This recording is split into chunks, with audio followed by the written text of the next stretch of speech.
Mhm. Thank you so much.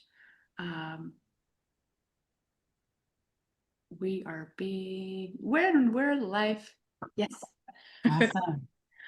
Amazing. Thank you, dear Kimberly, for joining me here today. Thank you so much. My apologies. I'm having a technical thing here. We're live. Yes. Awesome. Amazing. Okay. Little technical hiccup. Hi there.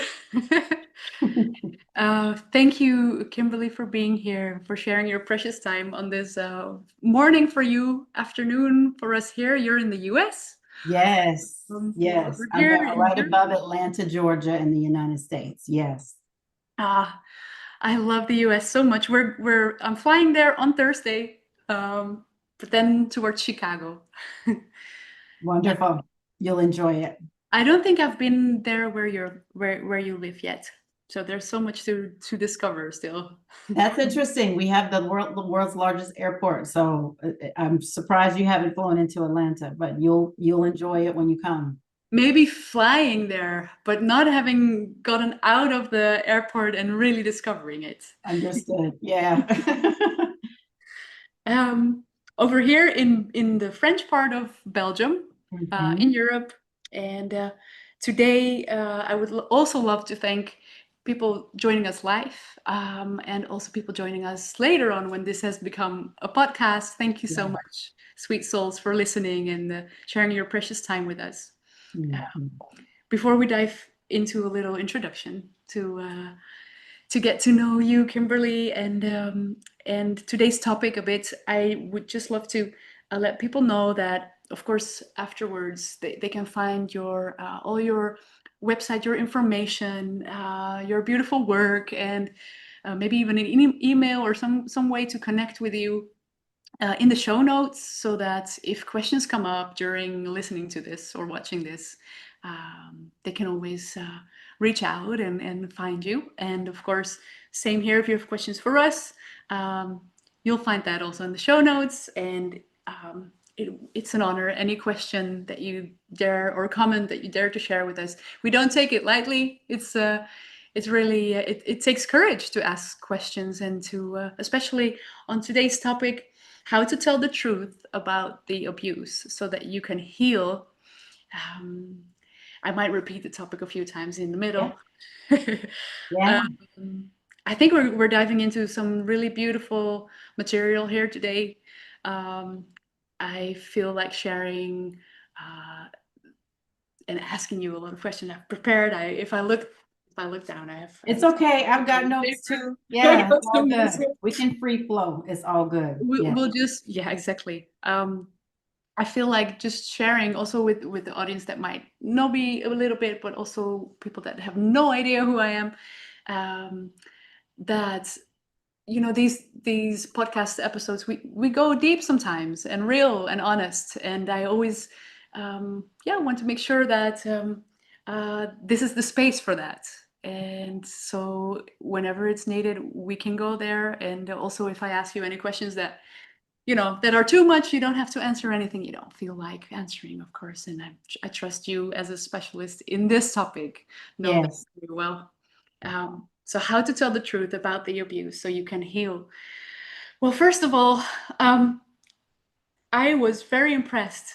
We just met each other just recently, and we flow spontaneously into this, thanks to your yes, and thanks to your mission, dear Kimberly. Thanks to your courage also for walking this path and this mission. What I've discovered up until now is that you have this beautiful presence and warm openness, very bright, is how you come across in my heart, at least. And I'm grateful to may get to know you a bit better today, and hopefully more in the future. What I've learned on your professional background, I was very wowed because you're a certified trauma care practitioner. You're an author, and you're a founder of the StandFirm Healing Community and the Global Trauma Institute. And I was yeah, that kind of swept me off my feet a little bit. Very impressive. I appreciate that. My experiences and my own abuse experiences led me on a path to try to figure out what I had experienced, because it was just so wild. I mean, that's the only way I can say it.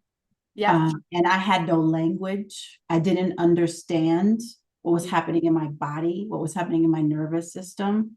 And it led me down this path looking at trauma and trauma recovery. So it's been 8 years of just unraveling a lot of different parts of my own experiences, going all the way back to my childhood, because most of us who experience abuse, it starts in your family system, it starts in your childhood.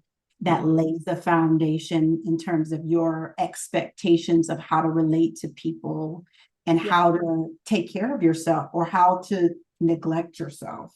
So that was my story. It led me down that path. So yeah.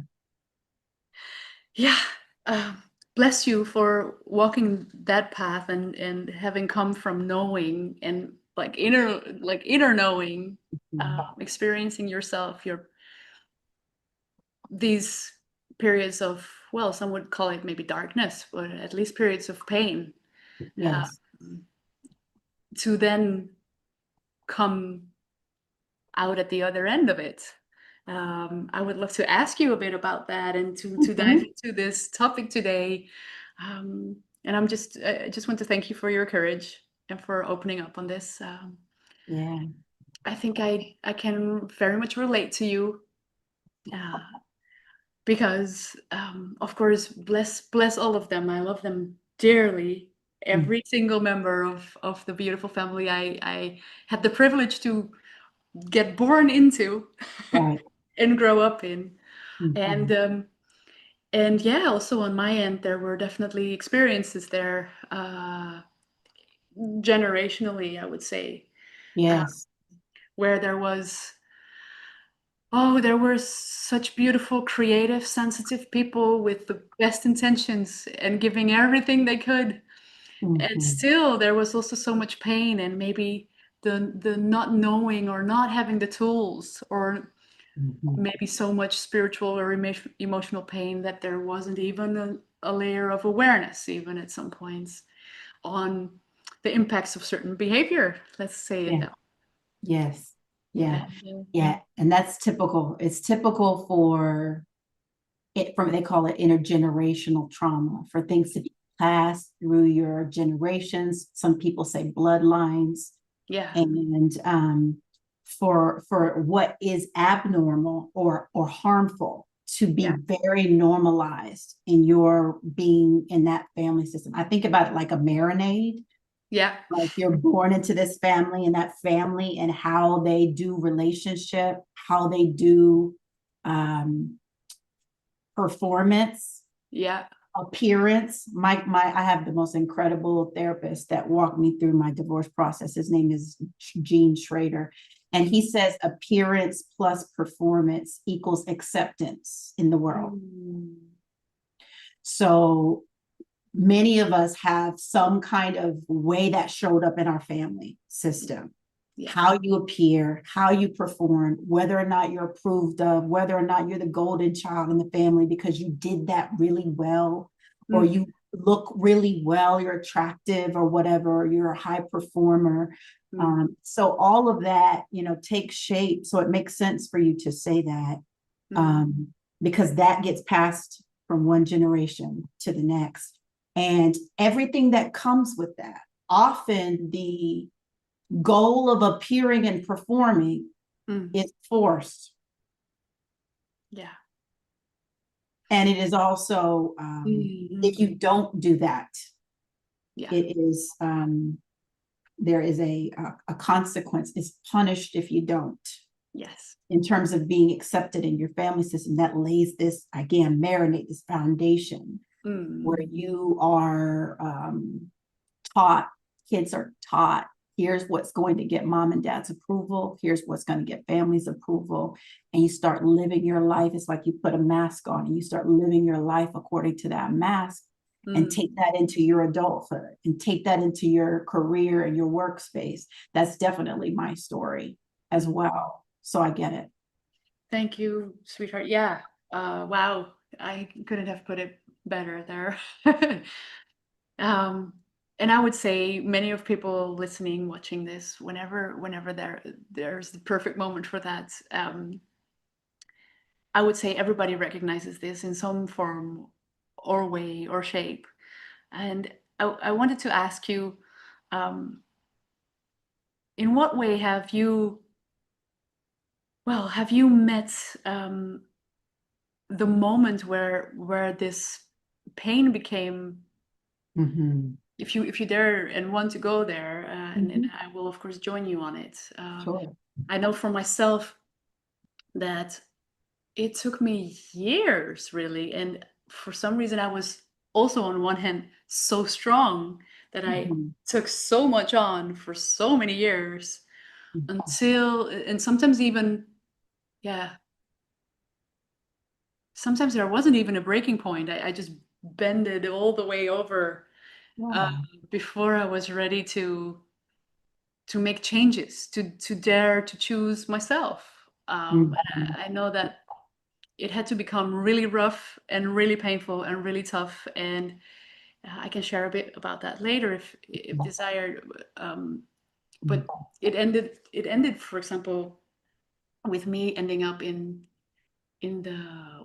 becoming, I would say back then, having quite a strong victim identity, which caused me to, the only way I knew to handle the spiritual and emotional and physical pain was to, how to say that, was to numb that down. And that would show up in some addictions, but it would also show up in avoidance, all sorts of forms in this. And I would say it was the only way I knew then to deal with the spiritual and the emotional and the physical and all the layers of the pain of that. And so I would end up in very unsafe places and very unsafe relating also. Yes. I wonder, what have you experienced yourself, if you want to share? And also, how did you, how? I love this question. I love this question because it plays like a movie in my mind. When I was in a very abusive marriage, and I have 4 sons. So, and when I say abusive, I'm talking about my specialty is narcissistic abuse. So we're talking about mind control. We're talking about psychological warfare. We're talking about a person who doesn't see you as a human being, so treats you as an object or possession. And I was underneath, I'm going to use the term veil, of a lot of deception and manipulation and control, dominance in that marriage. And I got to the place where I was working really hard. I was again appearing and performing. I was in a professional space. I was working for these big, huge, major companies, making a lot of money. I was at the time a breadwinner for our household. So I made more money at the time than my husband did. I was taking care of all the responsibilities with kids, having all of these babies and all the rest of this stuff. And I literally had a nervous breakdown. And I felt in my physical body that something had happened. It was almost like a car accident. It's like my brain broke. I didn't know at the time that I was actually having an inflammation, an MS flare that was causing brain lesions. But that's what it was. I thought I was just in this really bad, and I was in this really bad, dark place in my marriage. My ex-husband treated me like I wasn't, like I was just like a servant, like a slave, and presented something externally outside of our house, like he was this, ideal person. And in the house, it was like the difference between Jekyll and Hyde. I mean, I've never I don't know any other way to describe it than that. It was literally light and darkness. And I would have to kind of go in and out of that, protect my children, to try to protect the house, the family, etc. And one day I got to the place because I couldn't work anymore. I had this literally a nervous breakdown. I couldn't, like, my brain could not process information. I couldn't communicate what I was thinking because of that inflammation. I didn't know at the time it was MS. I just thought I was having a nervous breakdown, but eventually I was diagnosed with multiple sclerosis with brain and spinal lesions. Yeah. I understand now why we're doing this today. Same here. Really? Wow. Huh. Wow. Well, in all of that, I got to, you asked, was there a breaking point? I woke up one day, I had a brand new baby. My son's 14 now, but he was a baby at the time. And I woke up one day and I was just like, I can't do this anymore. I don't want to live. I can't get up and face this. My body was fighting it. So it was like I had an anvil on my limbs. I would get up and everything was so heavy, like to do any function every day, just basic, brush your teeth, take a shower, take care of. It was just incredibly difficult. And I woke up and I was like, at the time, again, I am a child of God. I am a disciple of Jesus Christ. And I was in church and in ministry. And at the time I was like, if you ever seen the Forrest Gump? Yeah. Okay. So do you remember on Forrest Gump when Lieutenant Dan was shaking his fist at God on the top of that? Okay. So that I had that Lieutenant Dan moment. Okay. Yeah. And I was like, God, this Bible is telling me. For people that have never seen Forrest Gump, this is a movie with Tom Hanks and many other wonderful actors that I don't know the name of right now. And there's this beautiful scene where there's one of the main characters really kind of defying God and sharing his anger, but also daring to kind of test God in a way by sitting on a sail without having his legs really, and in the middle of a storm. In the middle of a storm, yes. Yeah. So I had my Lieutenant Dan moment, and I went and I said, Lord, I'm reading in this Bible that there's something called an abundant life. Yeah. And I am not living that. And I don't understand, because I'm trying to do what you're telling me to do. I'm trying to be a wife. I'm trying to be a mother. I'm trying to take care of responsibilities. And not perfectly, but to the best of my ability. Yeah. And where is it? Where is this life that you said that is available to me? And I said, if you don't show me that you're real, I'm not doing this another day. I literally was like, I can't do this anymore. Yeah. I woke up the next day, Feline, and I went outside to walk my son in his stroller. And when I opened the front door, it was like I was in a Disney Pixar movie.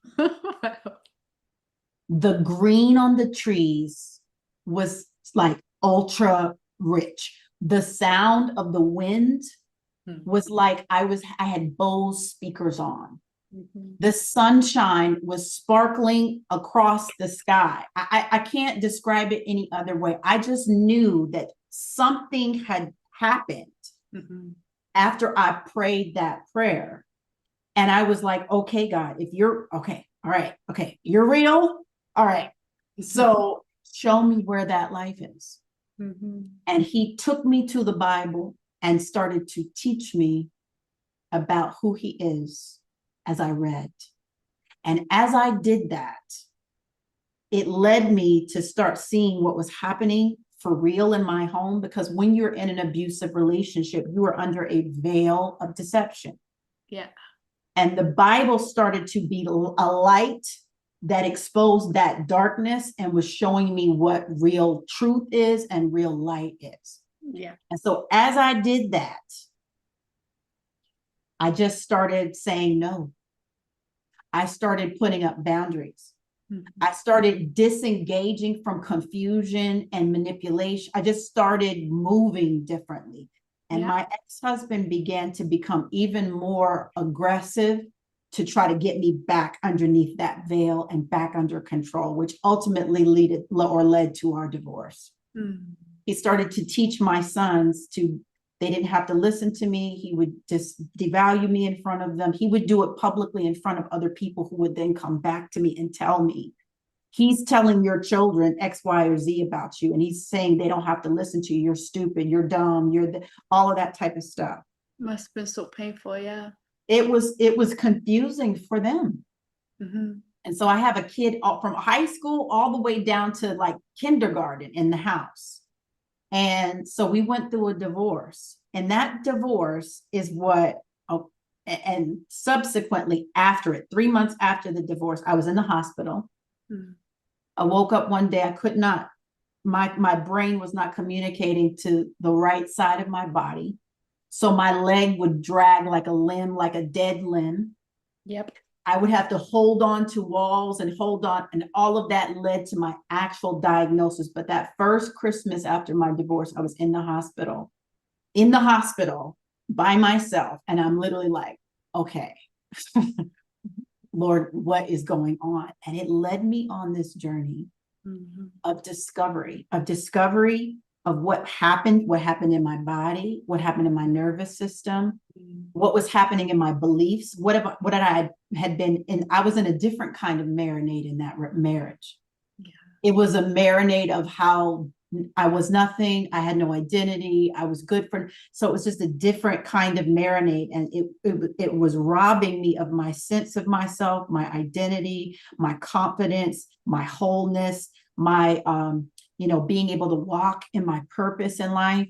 Mm-hmm. And so literally robbed me of being able to walk in my purpose. I wasn't able to speak. My brain would not compute. I'd have a thought and I couldn't take the thought and form it into words. There's a part of the brain called the Broca's and Wernicke's area of the brain that I have lesions in that made it difficult for me to be able to articulate thoughts to words. So all of this to say, that was my breaking point. The breaking point I had was basically challenging God to show me that he's real and show me the life that he's said was available to me in the word of God, in the Bible. And that led me on this path to freedom. And I've been on that path since then. Oh, I'm so happy you are and that you're here and that I have a feeling that you're sitting there pretty upright for people just listening to this. You shine very bright. You come across the screen with like a wonderful presence and energy. So could you maybe take us along a bit in what have you been doing then since for you to be able to be here the way you show up now? Oh, that's a really good question. I, coming out of that marriage, wanted to know why I went through all of that. And I wanted to know what God was going to use it for. Yeah. And so I discovered by being trained as a trauma recovery coach that people just don't understand how important it is who they give access to in terms of their health, their identity, their wholeness. That I didn't get how valuable, and people would say this to me, Feline. They would say, "You don't know what you carry, Kim. You really don't get it." And I didn't. No. And so I started this process of like studying, but studying not just so that I could do a job. It was like I understood that it was unlocking. That truth was unlocking, the language was unlocking something on the inside of me where I would be able to like be who I really am and express God freely and be able to not shrink back in situations where someone challenged my identity or challenged, me as a person. And so what I've been doing is training. I became a director of leadership at an association that trained me, and I started training coaches, practitioners, supervisors. I led the supervisors team at that association. I'm a teacher at heart. I'm an instructor. I like taking complex things and putting them into practical language so anybody can get it. Maybe that was my 4 years or my 4 children's training of being able to talk to my kids when they were small and explain things to them. But I do that now in my teaching. And I've just been on this path of, okay, God, what do you want me to do next? Okay, God, what do you want me to do next? And so I have a course that I'm launching in January. It's a narcissistic abuse practitioner course. I teach at the Global Trauma Institute as a co-founder with 3 of my colleagues that we started separately last year. I have a community that I help support women who are like me. My ex-husband drained all of our bank accounts. I had no money. I had a kid going to college and 4 kids. I was going back to work. And a lot of women have to go through the family court system to try to get to freedom. And they end up experiencing more trauma through that process of trying to get free in the divorce process, post-separation abuse, all of those things. And so I have a community called StandFirm. There's a scripture in the Bible from Galatians 5:1. And in it, there is a guy named Paul. Paul was a missionary, and he went around setting up churches. And there was a church in Galatia, and he said to this church in Galatia, he said, "It is for freedom Jesus Christ set you free. So stand firm and do not allow yourself to be entangled in bondage." Again, in my marriage, I was in bondage. In my childhood, I was in bondage. As an adult, you have to be very cautious and careful about who you give access to, because the people that are in your workspace, in your family system, in your relationship with intimate partner, they can pull you back into the bondage of the same marinade that you've been freed from. Yeah. And so I help women because, again, when you're in abusive dynamics, you develop an addiction to that abuse cycle. And so a lot of people leave and go back, leave and go back, leave and go back, because they don't understand their body is actually going through withdrawal when they try to leave the abuser or the toxic relationship. So I have a community of women who are walking out their freedom or into their freedom together. I take them through 7 stages of recovery. We take it from triage to transformation. Nice. Those are self-paced modules. And then I have weekly calls. And on those weekly calls, whatever God tells me to talk about, I talk to them about those things, whether it's in the nervous system, whether it's in boundaries, whether it's in, what does it look like for me to make sure that I'm guarding this healing process? Because you have to walk through what's called a season of safety. The season of safety is not allowing things that are going to take you off course in your healing process or take you off the focus of your healing. You have to be, it's almost like a cocoon. You have to be very selective who you are having that space. And so in that season of safety, they're in that with me in my community called Stand Firm. So that's what I've been doing since then. And I'm there's some things I'm writing. I'm thinking about starting my own podcast. I've been kind of sitting on that for a while. Because there are different kinds of deliverance. There's different kinds of healing. And it's not just the natural, psychological, physical, somatic. It is also spiritual. It is also looking at your family system and your bloodline. It's all of that. And all of that is important for you to actually walk free and stay free, if that makes sense. Yes, it makes a lot of sense. Wow, thank you so much for sharing your own path and for having built it in such a way that you really impact so many people. I'm moved by it somehow with the strength with which you do this. And I think the part of me is moved, the part that I'm just trying to get it Mhm. also into words so that we can bring it into into this circle of sharing right now. Like um, the layers that touch me right now, of what you share is this path that we women and men, by the way, but maybe today we're zooming in on women. Yes, Of yes, course, this is definitely also the case for the beautiful men on earth. that's true. And I work with them. I work with several men as Yeah. well. Yeah. Yeah. I would say I'm so happy that we dive into this topic because there can be so much shame around this topic, and Mhm. shame about, hey, in my reality there is a level of abuse going on, and especially when it's narcissistic abuse, and especially when it's us human beings, um, whether you're male or female, there can be such shame on the fact that that's actually your reality. It took me years to be ready to face that, to honor it, to also honor the parts of me in earlier childhood that, that that I was reliving or replaying out Yeah. in reality. And Mm. without mentioning names, or without, naming specific people, because I don't think that is any way constructive right now.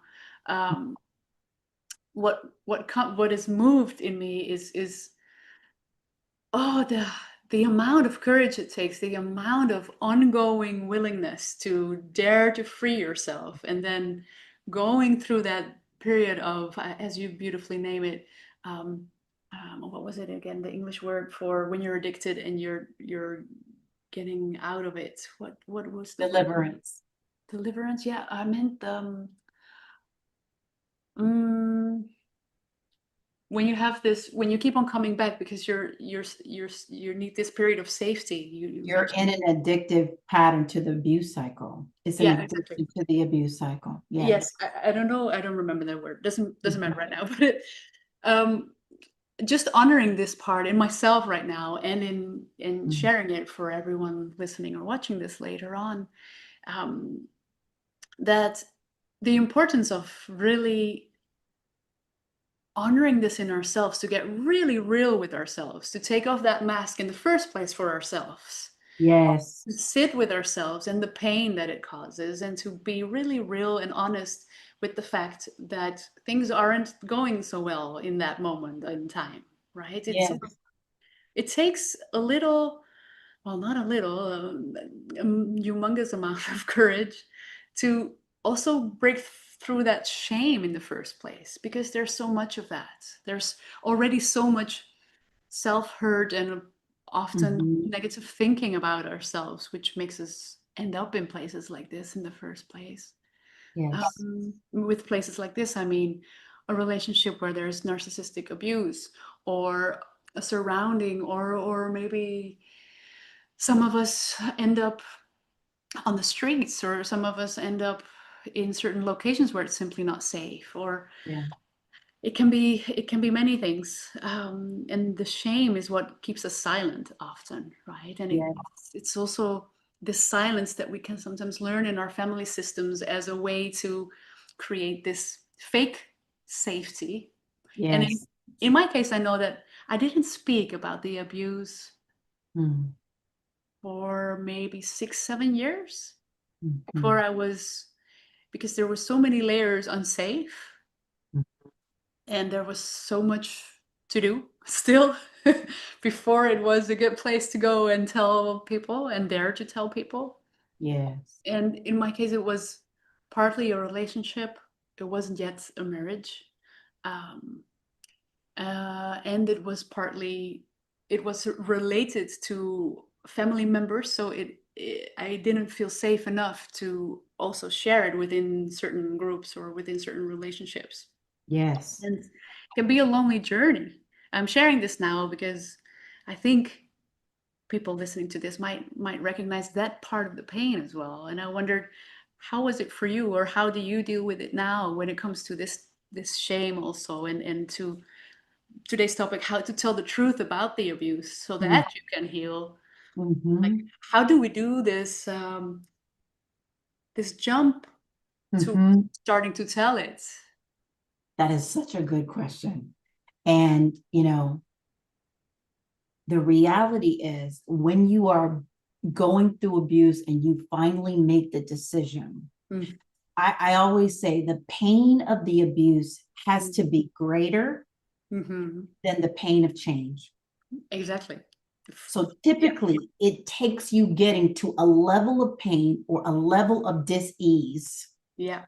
or a level of brokenness, or there is a discard from that abuser, and then they keep pulling you back in and hoovering you back into connection with them, and you just get to the place where you're like, enough is enough. You have Yeah. to get to that pain level typically. Exactly. Yeah. And so some of us are forced to look at it. Some of us get to the place where we can't go forward. We Yeah. either are going to collapse under the weight of that abuse, or we're going to flee. We're going to get out of the situation. And so readiness to tell the truth is an incredibly important concept. Yeah. When people are dealing with the aftermath, I want you to think about if you ever got into a car accident. You don't just get up the next day and go run a marathon. You have to go into some kind of rehabilitation, some type of repair. And so in that process of integrating what just happened to you, making sense of all of it, there is a place to be able to, again, you said it rightly, tell the truth to yourself. That's the awareness.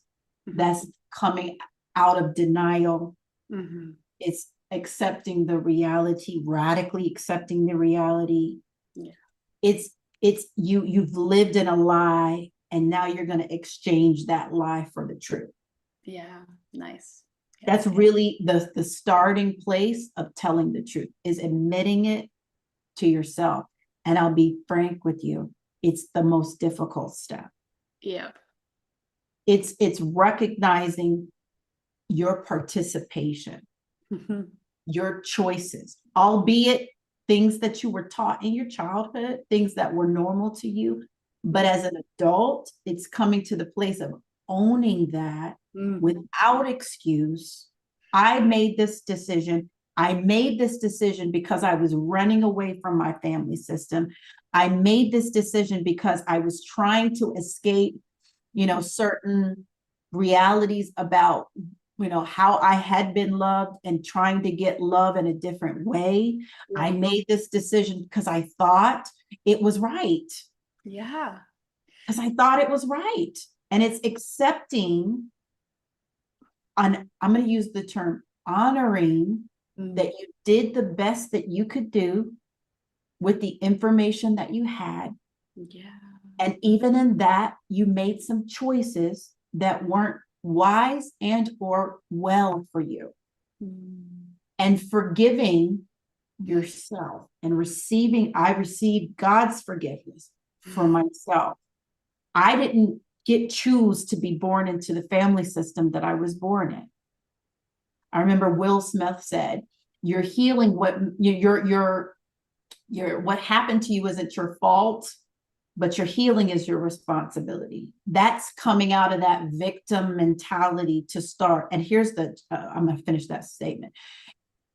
Coming out of that victim mentality and starting to really see the power of your agency. In the same way you made a decision over here that yielded this result, I can make a different decision when presented with the same options or the same temptations or the same opportunities to compromise myself and have a completely different outcome. It's really understanding the power of your agency to create a life that looks different than the life you grew up in. Yeah. So yeah. Thank you. Yes. Oh, this was beautiful.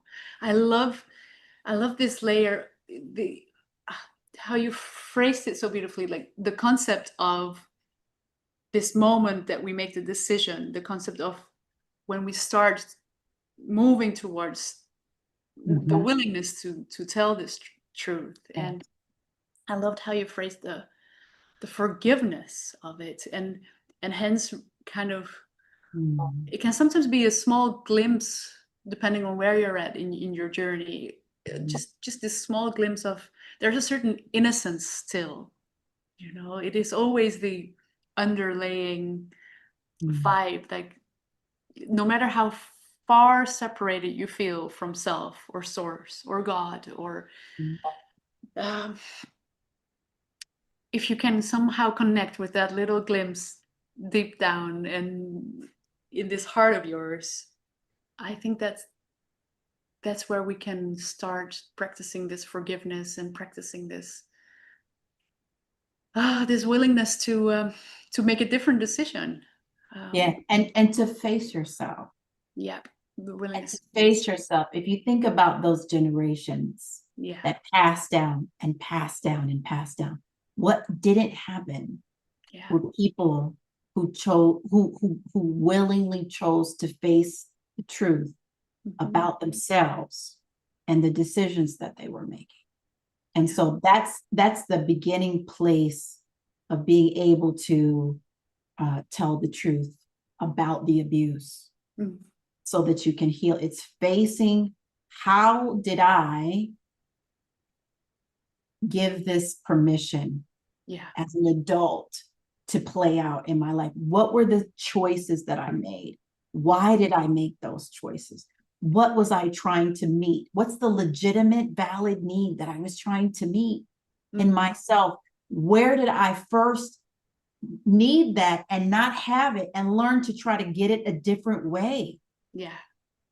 And it is for me, I had to, you know, I felt very far from God.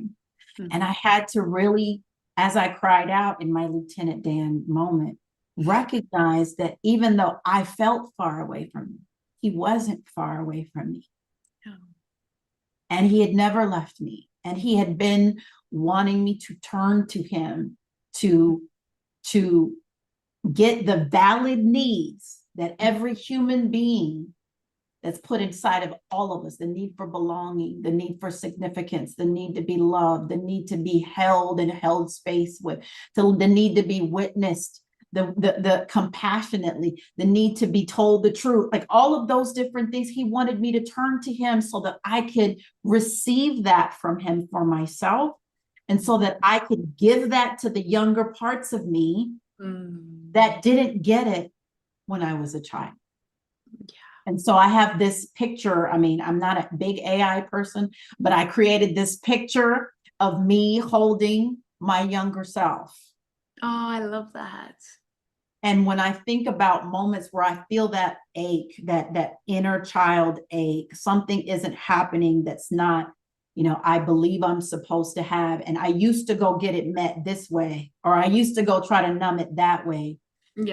I imagine myself picking that little 4-year-old up in my arms, because I don't have girls, but she's my girl. Yes, you've got all your my little inner girls. Child is my girl. My inner teenager is my girl. And so I pick her up and take her in my arms and let her know that I'm going to take care of her now. And God's going to help us, you know, be safe in this world and feel belonging in this world, and receive the love that he desires for us to have, because that's what we're made for. We're made for love. We're made to know that we're on this earth by on purpose, by design. And there's something specific that we're made to do, that is to bring that same love and light and life to others. Yes. Oh, I love this.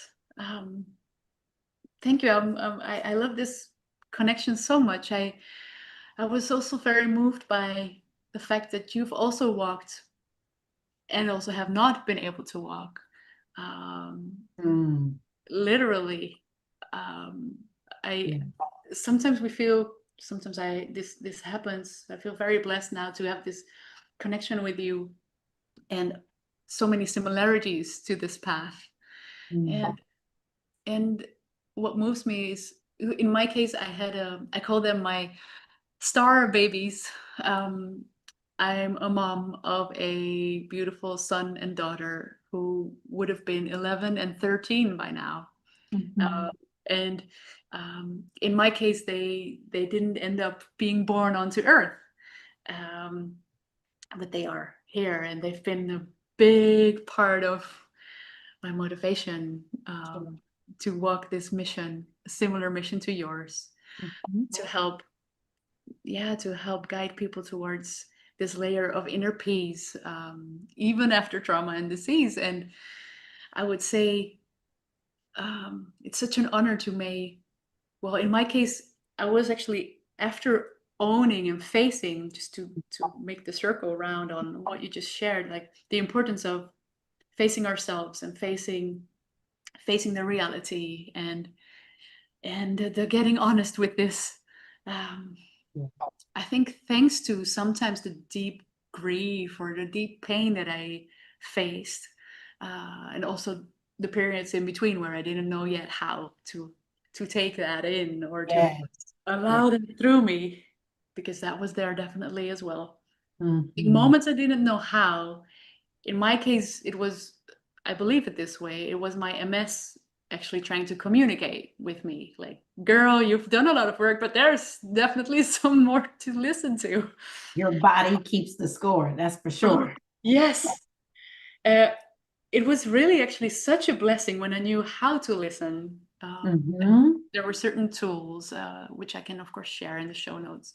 um, One of them is a beautiful work of Byron Katie. You might know her.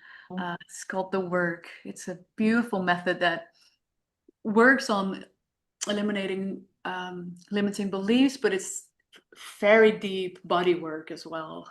And it was one of the methods that helped me walk again, even though I couldn't walk and I couldn't use my hands, and my eyesight became less. And Yes, yes, yes. it was such Wow. a journey to kind of also start to think differently, or to release limiting beliefs on this, and Yeah. to walk again.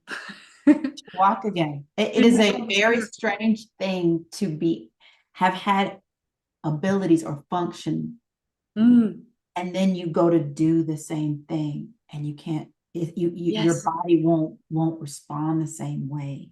Yeah.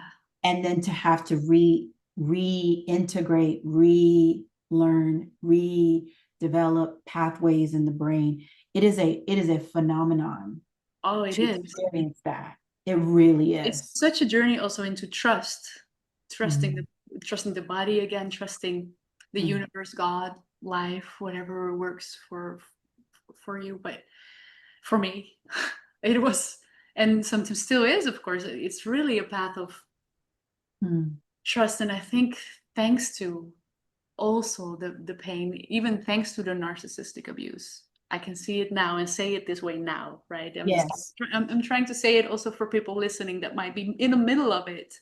Like, there is a lot of hope and there's a lot of goodness Yes. at this journey. You Yeah. can get through it and work with it, and actually allow it to work for you even. Yes. Yes. The Bible says it this way. It says that God will work all things out for our good. Yeah. He didn't want me to be abused, but he has. Gabor Mate says there are gifts of trauma. Mm. I know what it feels like to be on the other side of someone devaluing you. Yeah. I have so much compassion with my clients. Mm. I handle their hearts from that understanding because I've experienced that. There are things that I have, I pick up on when I'm listening to the stories of people who are coming to me, that I wouldn't know had I not experienced the things that I've experienced. No. So there are gifts of humanity, Mm. of compassionate Mm. witnessing of humanity, because you've been to the dark places and you've experienced, being on the other side of someone treating you not human. Mm. And you said it rightly. I really am thankful to have had the experience. I don't want that experience for anybody. I wouldn't wish that experience on my worst enemy. No. But because I had it, I'm able to meet people in that place. Mm-hmm. And there are things they don't even have to complete what the details are. I understand them, and there is a knowing in that co-regulation. Yes. When they're talking to me, that they are being witnessed by a person who understands what they're saying. Yeah. In contrast, because God works in contrasts. Yeah. In contrast to them trying to talk to other people, and people like, dismiss, minimize, no, that's not. And then they come and sit with me, and it's like, oh my gosh, it's like you understand something. All of that is because I went through what I went through. Yeah. And all of what you do is because of what you went through. That you're able to speak to people who lost the ability to walk, I went and I spoke at Atlanta's young stroke victims of Atlanta with a whole bunch of young people. Wow. Between 20 and 45 who had strokes. We all had the same symptoms. Yeah. All the same symptoms. And I'm literally going, it's a brain, complex PTSD is a brain injury. Yes. Narcissistic abuse causes brain and nervous system damage. Even if the person doesn't hit you, they're actually physically abusing you. And so because I went through that, I am able to, and you're able to sit with people in a different way. And I wouldn't change that for anything. No. Thank you for saying it this way. I feel the same way. I wouldn't wish it upon anyone. And at the same time, I do wish that anyone that does go through it finds their way to you and finds their way to themselves in the first place. That source or God, or it's within. And I wish for anyone listening to this that they may kind of start seeing the world as you did when you walked out the door, when you finally had your awakening. Yes. That you see the trees or the grass in this bright green, and this, you said it so beautifully. It was like Technicolor. I have never experienced, it was like something like scales had been removed from my eyes. It was like I got this spiritual hearing aid, and I could hear creation differently. I could see it differently. And the only explanation I have is that I cried out to God, and he opened the world up to me. Yeah. That he'd made for me. And I couldn't see it because that veil, that darkness, the despair that I was in was like blocking all of it out. And it's like he just let me see it for a minute. And I was teaching my kids, I still go out in nature and just like sit in awe and in wonder, because I'm like, wow, like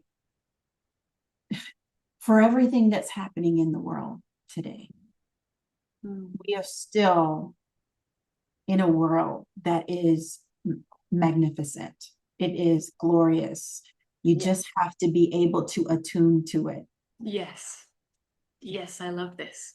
And maybe even thanks to people like you and I, and thanks to the immense sensitivity that maybe gets born through experiences like this, and the complex PTSD, or if it is MS in our case, it can be something else in anyone else's case. But thanks to the sensitivities, you might actually find that door towards opening to this different way of looking at the world, because we have a choice which reality we see in the end. Yes. And that's a decision we can make, you can make. Yes. Yes. That's also part of telling the truth. The truth is that two things can be true at the same time. I experienced this incredible abuse from my ex-husband, and I birthed these incredible human beings that are the light of my life.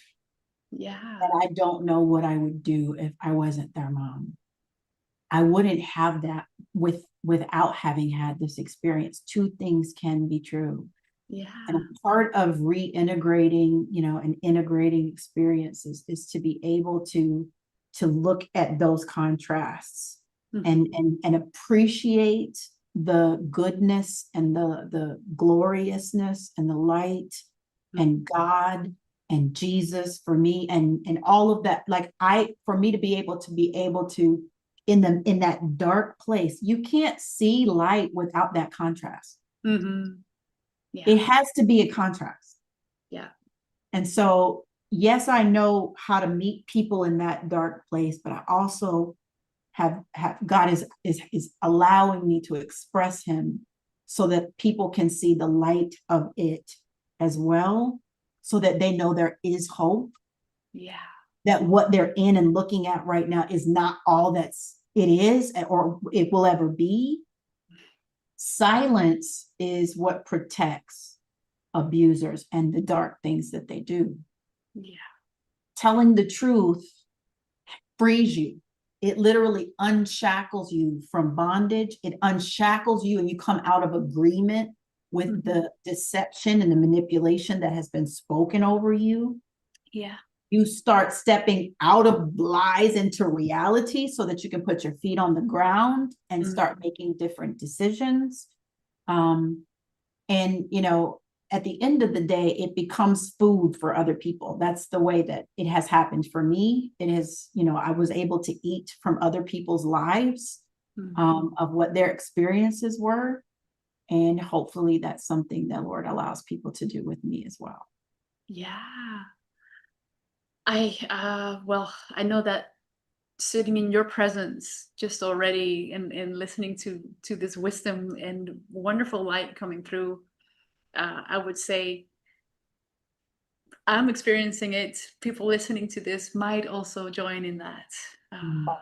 And I just feel very, very blessed to may create this together today. I want to respect your time. I'm just looking at it. A couple more minutes, if okay with you. Sure. I felt like mostly at the end of these sessions, what I always love to create some space for is to see if there's any tool or like maybe you do little exercises or you do something with the inner child or something that you do with your clients that people can have like a little taste of what it is like to work with you. That's a great. I feel like sharing this. What I do in my community, because you said something and I picked it up. One of the parts of these experiences is disconnection from the body. Is fragmentation from the body. And some people, depending on the length and duration of the abuse, a splitting of parts of themselves in different degrees. And so one of the things I do in my community is I support people with learning how to come home to feeling safe inside their bodies and learn to attune to how it communicates to them. So we can do, it's typically people call it a body scan, but you're basically kind of, attuning to whatever is being communicated through your senses, through your nerves, through your tissues. So if you like, I would love for us to do that. Yes, I would love to. I'm going to join, and anyone listening, if you're in your car, maybe you put the car aside for a moment or just pause it and get back. I have a whole thing that I do. So I'm going to pull it really quickly if my phone is cooperative with me. If not, then I will do it from my memory. Sure. I think I'll do that. I'll do it from my memory. So whoever's watching and whoever watches this on the replay, what I'm going to invite you to do is to close your eyes or whatever is comfortable for you. I like to shift my body weight all the way to the back of my chair because it helps me feel like I'm being upheld, and I can feel my legs on the bottom of that chair supported, and put my feet on the floor so it's nice and comfortable and relaxed as much as possible. And so in doing this, we're going to start to breathe. And by breathing, what we're doing is for me, I'm allowing God to come into my body and express, and not come into my body because he's already here, but just express and breathe in and exhale through my body. And you can just do that as is comfortable for you. You don't have to do it at any particular pace. The point and the goal is just to calm yourself, slow yourself down. And so as you do that, I want you to bring your mind's eye to the crown of your head. And as you're doing that, I want you to perceive that that crown is upheld. Now take your mind's eye and just let it scan down to your jawline, through your forehead. Pay attention to that energy. Is there a tightness? Is there your jaw being clenched?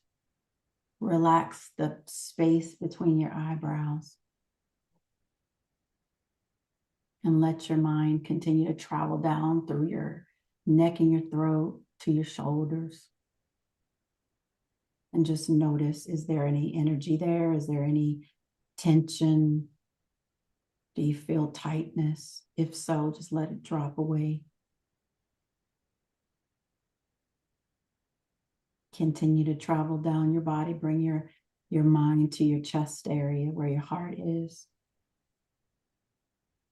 Let it continue to go down through to where your gut and your belly is. And just notice anything talking to you. Any tension, any tightness, any twinges. Notice your breath.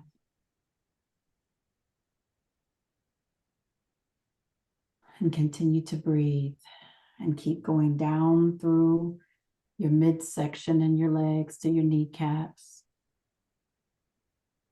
all the way down to your calves and your forelegs.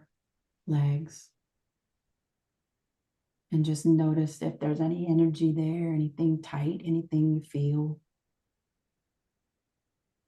This is how we attune like a guitar into our bodies, like we're paying attention to it and what it's trying to tell us.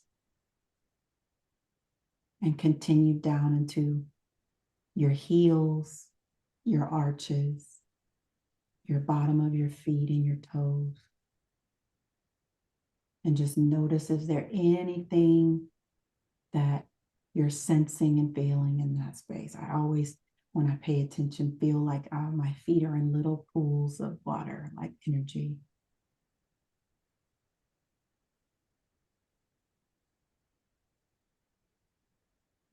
And as you're sitting with your body, I just invite you to thank it for all it's done to get you to today. The way it's been working very hard to protect you and to signal you to cues of safety or cues of danger. I thank God for creating our bodies in the magnificent way that they are created, and all the functions that He's given us to be here on the earth.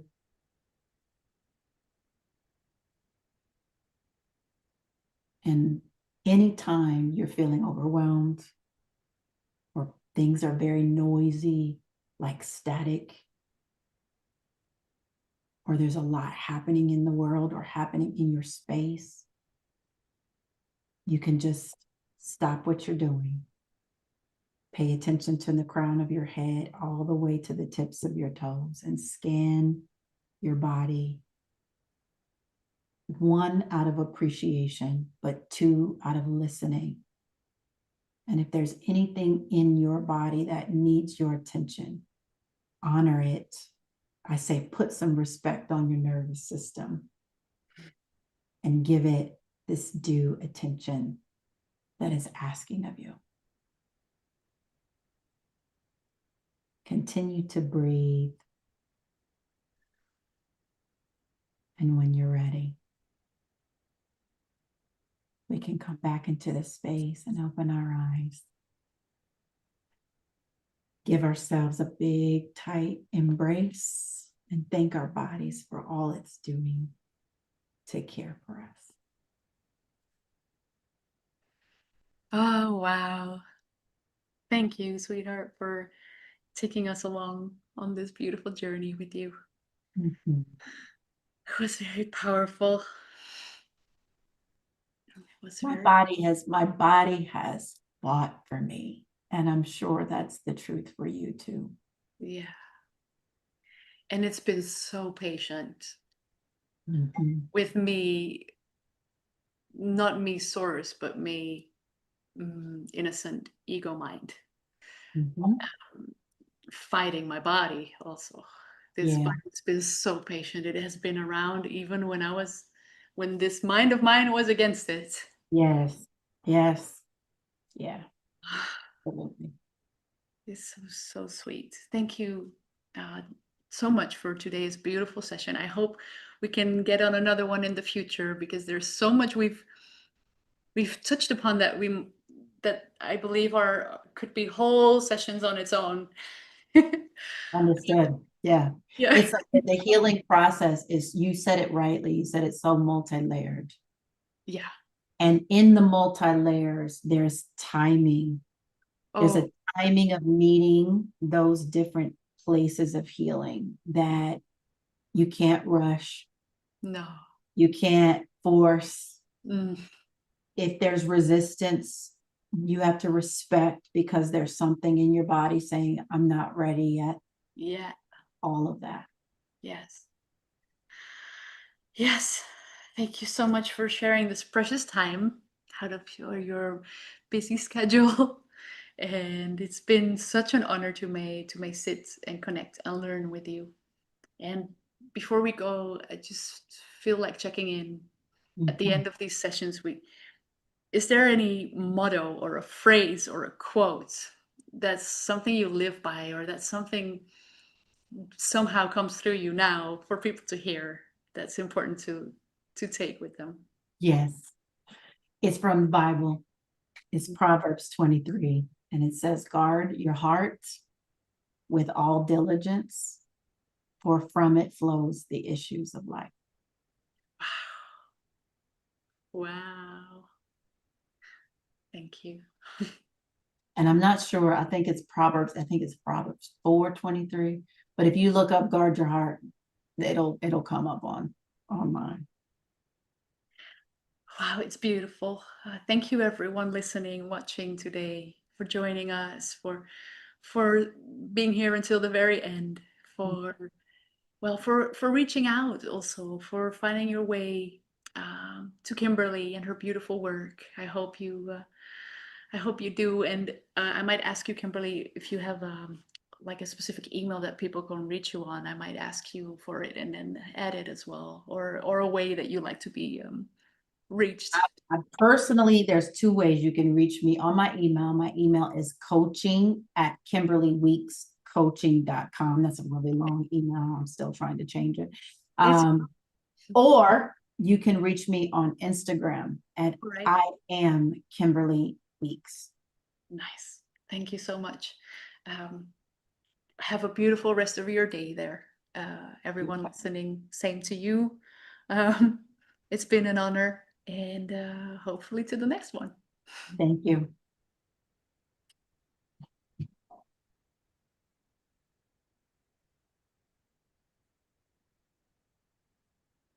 Thank you so much. I just love when stories come together, because I did not know that you'd experienced MS. Most people wouldn't know it if I didn't tell them.